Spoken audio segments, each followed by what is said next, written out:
तर मित्रांनो, आज आपण एक पॉडकास्ट करतोय.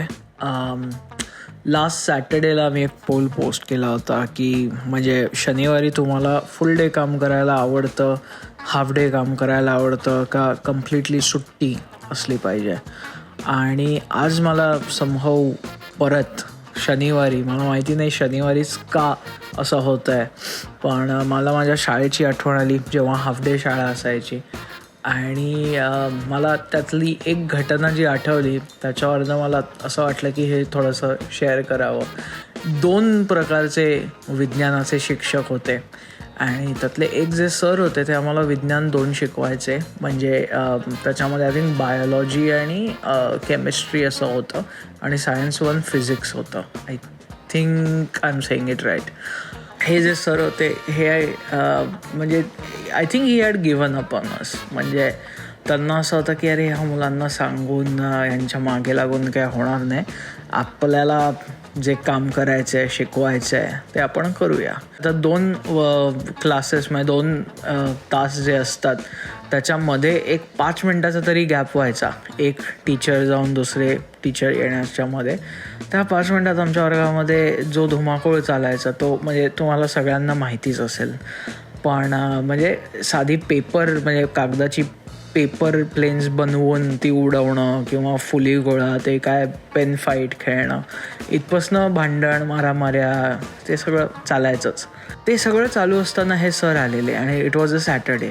आणि ते आले आणि काही बोलले नाहीत. म्हणजे जनरली कसं शिक्षक आल्यानंतर ओरडतात की अरे काय चाललं आहे मूर्खपणा वगैरे, काही बोलले नाहीत. जस्ट आले, त्यांनी काही बघितलं नाही, ते त्यांचं फळ्यावर जे काही लिहायचं होतं ते लिहायला लागले.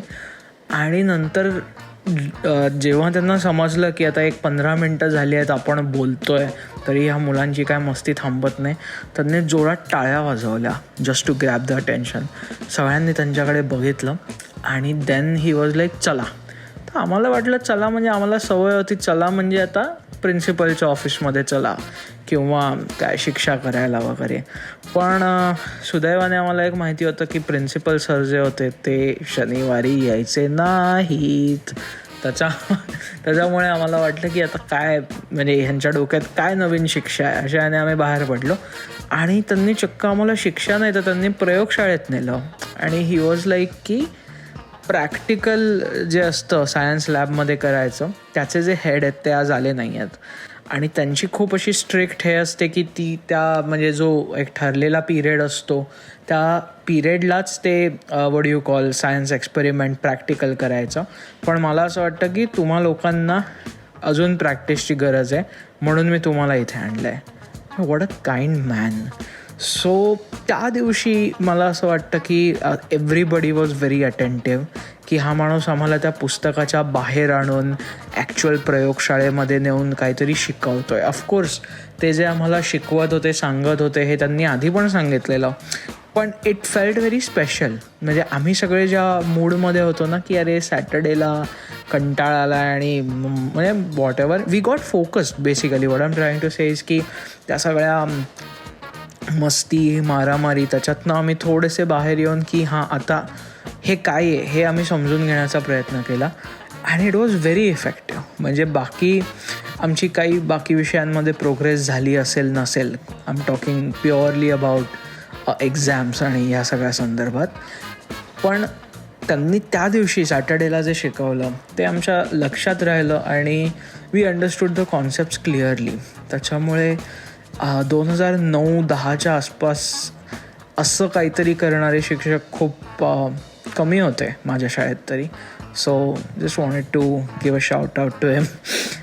आणि ह्या सगळ्यांच्या टोटली उलट 7वीमध्ये असताना ज्या मॅडम आम्हाला सायन्स शिकवायच्या त्यांचा एक्सपिरियन्स हा टोटली ऑपोजिट आहे. काय झालं होतं की आम्हाला एक ती जर्नल मेंटेन करायची असायची आणि त्याच्यामध्ये म्हणजे आम्ही जे एक्सपेरिमेंट केले आहेत ते एक्सपेरिमेंट्स करताना आम्ही काय विचार केला आहे हा पण लिहायचा असायचा, which is a very good thing की we are not just following the steps but we are also like you know writing थोडंसं आम्ही कसं अप्रोच केलं होतं एक्सपेरिमेंट करताना. ही जर्नल मी वेळेवर सबमिट केलेली मला खूप असा आनंद होता, कारण मी ती खूप मेहनतीने वॉट यू कॉल मेंटेनसुद्धा केलेली आणि वेळेवर सबमिट केलेली, ती ह्या बाईंकडनं हरवली. आता ह्या बाईंकडनं हरवली, मग कदाचित त्यांच्याकडनं नसेल हरवली, त्या पियूनकडनं हरवली असेल, वॉट एव्हर. माझं म्हणणं काय होतं की मी जर का ती वेळेवर सबमिट केले तर it is now between you all to decide की त्याचं काय करायचं आहे. पण मी 7वीत होतो. जेव्हा त्यांनी मला हे सांगितलं की जर्नल हरवली आहे, तेव्हा मी असं हे झालं की अरे बापरे, म्हणजे आता काय होणार पुढे. आपण ना, मला वाटतं शाळेत असताना उगाच खूपच घाबरायचो. म्हणजे तुम्ही घाबरत असाल नसाल मला माहीत नाही, मी तर खूप घाबरायचो.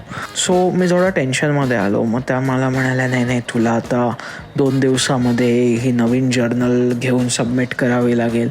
आणि मी त्यांना हेच समजावण्याचा प्रयत्न करत होतो की पण मॅडम, मी जर नवीन जर्नल घेतली तर मला त्या मेमरीज ज्या आहेत, ते जे एक्सपेरिमेंट करताना मी काय अप्रोच केलेलं हे मला कसं आठवणार, कारण ते तर मी त्या क्षणाला नोट डाऊन केलेल्या गोष्टी होत्या.